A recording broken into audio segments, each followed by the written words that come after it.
কেমন আছো সবাই? চলো আজকে আমরা নতুন একটা টপিক পড়বো, ঠিক আছে? সেই টপিকটা হচ্ছে খুবই ইম্পর্টেন্ট, আর এই চ্যাপ্টারটা অলরেডি আমাদের কমপ্লিট করা হয়ে গেছে, যেটা হচ্ছে অ্যাসিড বেস সল্ট। কিন্তু তার মধ্যে একটা খুবই ইম্পর্টেন্ট টপিক আমাদের তখন করানো হয়নি, যেটা হচ্ছে পিএইচ, কিন্তু ইম্পর্টেন্ট এক্সামের দিক থেকে, ঠিক আছে? তো সেই জন্য আজকে আমরা সেই টপিকটা করব। এইটাকে ক্লাসটাকে পুরোটা শেষ অবধি দেখো, কারণ ইন্টারেস্টিং অনেক জিনিস তোমরা আজকে জানতে পারবে, কেমন? আর তার আগে হচ্ছে যে তোমরা আমার চ্যানেলটাকে লাইক শেয়ার আর সাবস্ক্রাইব করে দাও, যাতে নতুন যখন আমি কোনো ভিডিও দেব তোমরা নোটিফিকেশন পেয়ে যাও এবং সাথে সাথে ক্লাসটা করতে পারো, ঠিক আছে? বেশি কথা না বলে চলো পড়া শুরু করি। তো প্রথমে আমরা যখন অ্যাসিড ক্ষার বেস, এটা তো কাকে বলে, থিওরি তত্ত্ব কে কি বলেছে, কিসের ভিত্তিতে আমরা অ্যাসিড ক্ষার বলবো কাকে, এগুলো পড়েছি। তো এই যে পিএইচ, এটা তোমাদের কখনো মনে হয়েছে যে এই পিএইচটাকে পিএইচ কেন বলা হয়? কেন এর নামটা, এটা কি কি মানে বাড়িতে যেমন সবার একটা করে নিকনেম থাকে, এরও কি এটা নিকনেম এত ছোট্ট? তো পিএইচটার অ্যাকচুয়ালি ফুল যে ফর্ম সেটা হচ্ছে কি বলতো, সেটা হচ্ছে পোটেন্স অফ হাইড্রোজেন। ওকে, তার মানে কি? তার মানে হচ্ছে হাইড্রোজেন আয়নের ক্ষমতা, হাইড্রোজেনের ক্ষমতা। শুধু হাইড্রোজেন না, আমরা হাইড্রোনিয়াম আয়নেরও ক্ষমতা বলতে পারি, কেমন?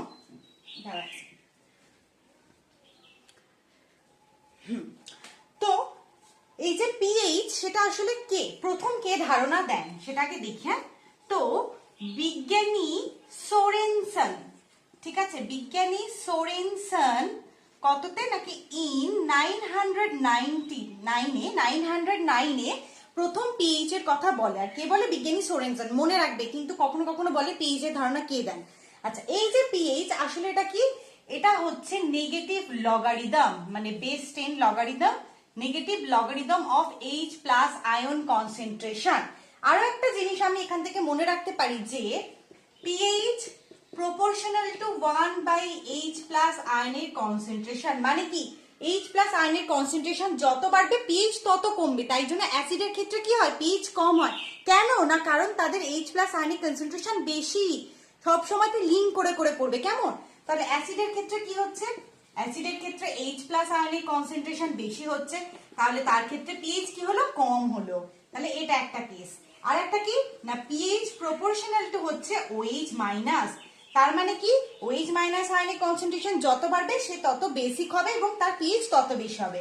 তাহলে বেসের ক্ষেত্রে কি হবে না, বেসের ক্ষেত্রে OH মাইনাস আয়নের কনসেন্ট্রেশন যত বাড়বে তাহলে তার পিএইচ হচ্ছে তত বাড়বে। এই কনসেপ্টটা ক্লিয়ার হলো কি, যে কেন পিএইচ এর ধারণা এলো?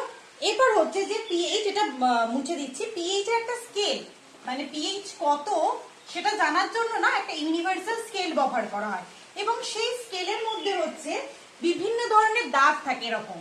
আচ্ছা, আমরা কি জানি? এই পিএইচ এর স্কেলটা 0 থেকে 14 ধরা হয়, এবং যার মাঝখানে নিউট্রাল পিএইচ থাকে সেটা হচ্ছে 7, ঠিক আছে? এটা হলো 7।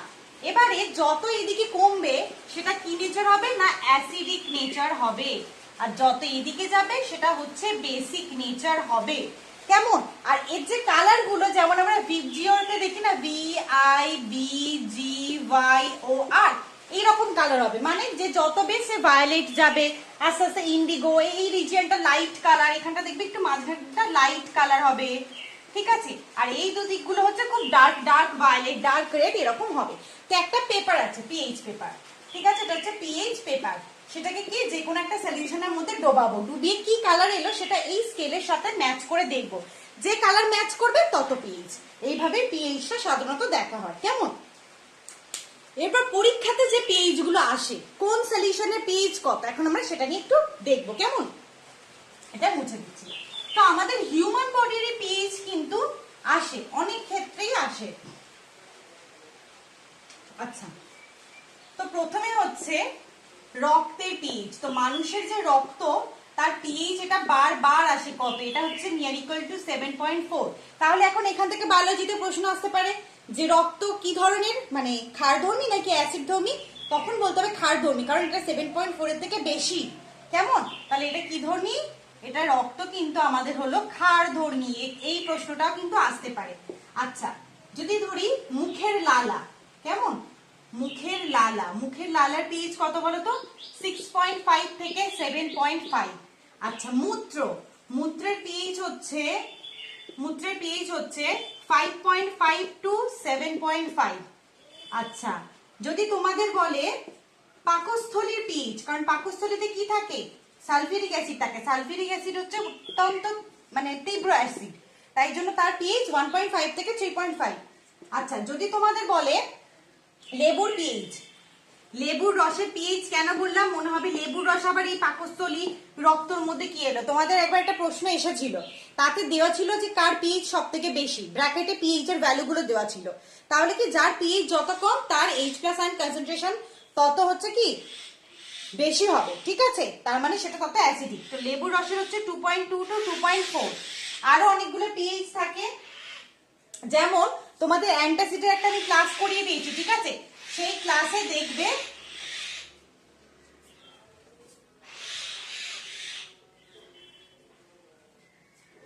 আচ্ছা তো সেই ক্লাসে দেখবে আমি মিল্ক অফ ম্যাগনেসিয়া দেখিয়েছি, মিল্ক অফ ম্যাগনেসিয়া যেটা ম্যাগনেসিয়াম হাইড্রোক্সাইডের হচ্ছে সলিউশন, সেটা হচ্ছে 10.4, অর্থাৎ কি সেটা হচ্ছে বেসিক।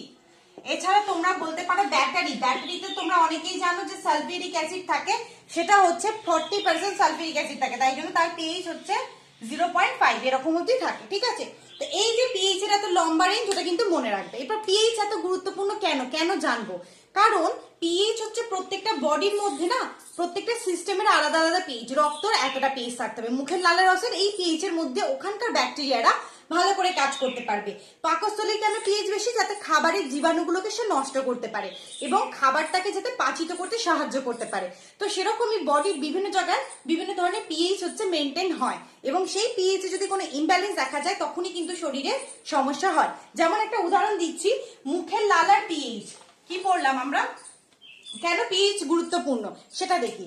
তো মুখের যে লালা রস, মুখের লালার পিএইচ হচ্ছে কত, লালা রসের পিএইচ আমি এই সবই বললাম 6.5 থেকে 7.5, এর থেকে কমতে কমতে 5.5 অবধি ইজ ওকে, কিন্তু যদি এটা লেস দ্যান 5.5 হয়ে যায় তখনই সমস্যা। কারণ কি, কারণ দাঁতে থাকে, দাঁতে কি দিয়ে গঠিত, এনামেল, এই এনামেল পদার্থটা কি না, সেটা জলে নরমালি অদ্রাব্য, কিন্তু পিএইচ যখন 5.5 এর থেকে কমে যাচ্ছে, রাত্রিরে তোমরা কি অনেক সময় ব্রাশ করো না, না করে শুয়ে পড়ো, তাতে কি থাকে, খাবারের কণা আটকে থাকে, সেই খাবারের কণাগুলো কি হয় জানো, অ্যাসিড তৈরি করে। মুখের যে ব্যাকটেরিয়া, একটা তো সব তো একটা এনভায়রনমেন্ট, সব জায়গাকার মুখের একটা এনভায়রনমেন্ট, যেমন বললাম প্রত্যেকটা পাকস্থলীর একটা এনভায়রনমেন্ট, তো মুখের ওই এনভায়রনমেন্টে খাবারটাকে পাচিত করে ব্যাকটেরিয়া গুলো কি তৈরি করছে, ল্যাকটিক অ্যাসিড তৈরি করছে, সেই অ্যাসিড কি করছে না পিএইচটাকে কমিয়ে দিচ্ছে।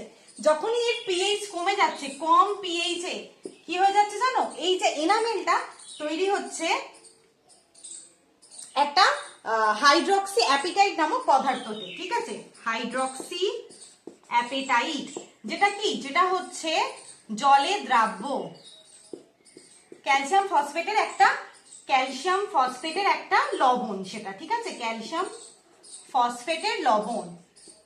তখন এটা কি হয়ে যাচ্ছে, এই ফসফেটের লবণটা হচ্ছে জলে দ্রবীভূত হয়ে যাচ্ছে, তখন কি হয়ে যাচ্ছে, দাঁতে ক্ষয় হচ্ছে, আর কি হচ্ছে, ক্যাভিটি হচ্ছে দাঁতে, তাই জন্য কি করবে, রাত্রির বেলা দাঁত অবশ্যই মেজে ছোবে।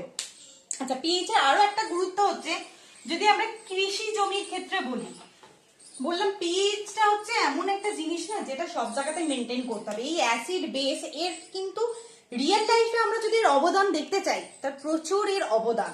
তো কৃষি জমি, ঠিক আছে, এই কৃষি জমির ক্ষেত্রে না এর পিএইচটাও 5.5 টু 7.5 মেনটেন করতে হয়, কারণ যদি পিএইচ যদি কমে যায় না, তখন যে নিউট্রিয়েন্ট গুলো আছে, মাইক্রো অ্যান্ড যে ম্যাক্রো যে নিউট্রিয়েন্ট গুলো আছে, ম্যাক্রো এবং মাইক্রো নিউট্রিয়েন্টের মধ্যে কি পড়ে, ম্যাঙ্গানিজ, ম্যাগনেসিয়াম, আয়রন, ঠিক আছে, এগুলো কি হয়ে যায়, ম্যাক্রো নিউট্রিয়েন্ট গুলো ডিজলভ হয়ে যায় জলে, যখন পিএইচ কমে যায় এরা জলে ডিজলভ হয়ে যায়, যদি ডিজলভ, ওরা মাটিতে যদি ডিজলভ হয়ে যায়, তাহলে গাছ কি, গাছ তাদের শোষণ করতে পারে না, ঠিক আছে, যদি গাছ শোষণ করতে না পারে তার মানে কি, তার মানে তাদের সমস্যা হবে, নিউট্রিয়েন্টের অভাব হবে, বৃদ্ধি ব্যাহত হবে, ঠিক আছে, তাই জন্য সব সময়তে মাটিতে যে ধরনের সারগুলো মেশানো হয় সেগুলো জেনারেলি দেখবে একটু ক্ষারীয় হয়, তাই তো? যেমন কি কি আমরা, যেমন হচ্ছে অ্যামোনিয়াম নাইট্রেট, তারপরে হচ্ছে অ্যামোনিয়াম সালফেট। আচ্ছা, এগুলো একটু কি হচ্ছে বেসিক। এছাড়া একটা খুব বহুল ব্যবহৃত একটা সার ব্যবহৃত হয়, সেটা হচ্ছে কি ইউরিয়া। তোমাদের একটা জিনিস আসে, সেটা হচ্ছে যে ইউরিয়ার সংকেত কি। ইউরিয়ার সংকেত কিন্তু মনে রাখবে, ইউরিয়া কিন্তু ক্ষারীয় না, এটা স্লাইটলি বেসিক। এটা কিন্তু স্লাইটলি বেসিক, কারণ মানে নিউট্রালও বলা যেতে পারে। তো তখন urea, ammonium sulphate, ammonium nitrate ব্যবহার করা হচ্ছে যাতে ওরা গলে মাটিতে মিশে না যায় এবং গাছ যাতে ওদেরকে ইউজ করতে পারে। কেমন? আর কোথায় ব্যবহৃত হয়? একটা শর্টস আমি রিলেটেড বানিয়েছিলাম যে জলে কেন কলিচুন মেশানো হয়। তো জলের নর্মাল পিএইচ না মাছের বৃদ্ধির জন্য লাগবে 4.5 টু 9.5। এর থেকে যদি কমে যায় না, তখন ওর কি বৃদ্ধি কমবে, মাছের বৃদ্ধি কমে যাবে, মৃত্যু অবধি ঘটতে পারে, মৃত্যুও হতে পারে। আবার যদি 9.5 এর বেশি হয়ে যায়, তখন সেলুলার মেমব্রেনের, মাছের সেলুলার যে মেমব্রেন আছে না, তাতে সমস্যা হয়। তবে দেখা যায় যে যেহেতু সবাই পুকুরে সমস্ত নোংরা ফেলে, চান করে, খাবার ফেলে, তো সেখানে কি হয় ব্যাকটেরিয়ারা ওগুলোকে পাচিত করে অ্যাসিডিক এনভায়রনমেন্টটাই বেশি করে দেয়, মানে আমলিক করে দেয়, মানে পিএইচ এর থেকে কমে দেয়। তাই জন্য মাঝে মাঝে কি করে করা হয়, তখন মাঝে মাঝে চুন মেশানো হয়। কারণ চুন যেমন ব্যাকটেরিয়াকে ধ্বংস করে, তেমনি কি করে না অম্লত্বটাকেও মেনটেন করে। ঠিক আছে?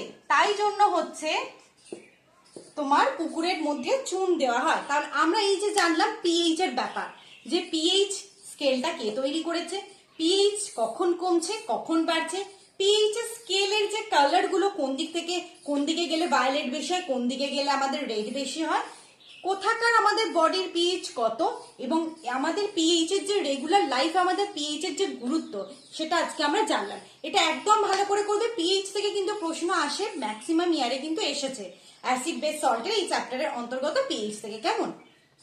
তো আজকে আমাদের ক্লাস এই অবধি, দেখা হচ্ছে পরের ক্লাসে। আর লাইকটা, আমার চ্যানেলটাকে যদি ভালো লেগে থাকে তাহলে লাইক শেয়ার সাবস্ক্রাইব করে দিও।